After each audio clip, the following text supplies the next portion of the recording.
পরীক্ষায় নকল বন্ধে অতীতে কঠোর ব্যবস্থা নেওয়া হলেও তা আবার নতুন রূপে ফিরে এসেছে বলে মন্তব্য করেছেন শিক্ষামন্ত্রী আ.ন.ম এহাতশামুল হক মিলন।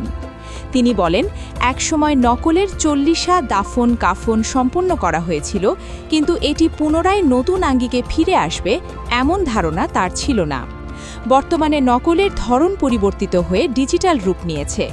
উদ্বেগজনকভাবে কিছু শিক্ষকও এ প্রক্রিয়ায় জড়িয়ে পড়ছেন, যেমন পরীক্ষার খাতায় সরাসরি উত্তর লিখে দেওয়ার অভিযোগ রয়েছে।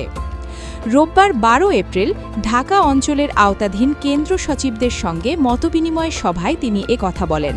শিক্ষামন্ত্রী জানান, বর্তমানে নকলের ধরন পরিবর্তিত হয়ে ডিজিটাল রূপ নিয়েছে।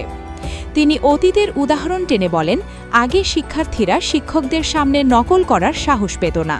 তখনকার শিক্ষকরা ছিলেন বেশি দায়িত্বশীল ও আন্তরিক। কিন্তু এখন পরিস্থিতি বদলে গেছে, যা শিক্ষা ব্যবস্থার জন্য বড় চ্যালেঞ্জ হয়ে দাঁড়িয়েছে। শিক্ষার মান উন্নয়নে শিক্ষকদের ভূমিকার ওপর জোর দিয়ে তিনি বলেন, শিক্ষার্থীরা শেখার জন্যই স্কুলে আসে। শিক্ষকরা যদি সঠিকভাবে পাঠদান করেন, তাহলে নকলের প্রবণতা অনেকটাই কমে যাবে।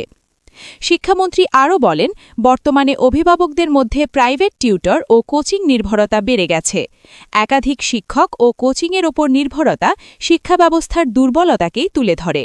স্কুল ও কোচিং সেন্টারের মধ্যে পার্থক্য কমে যাওয়াও উদ্বেগজনক বলে মন্তব্য করেন তিনি। সারা জীবনের কষ্ট অর্জিত টাকায় বানান আপনার স্বপ্নের বাড়ি। ডিজাইন হোক নিখুঁত, নির্মাণ হোক নির্ভরযোগ্য, আমরা দিচ্ছি আধুনিক, টেকসই, আপনার বাজেট অনুযায়ী ডিজাইন। আজই কল করুন আমাদের দেওয়া নাম্বারে। আপনার স্বপ্নের বাড়ি শুরু হোক ডিজাইন দিয়ে।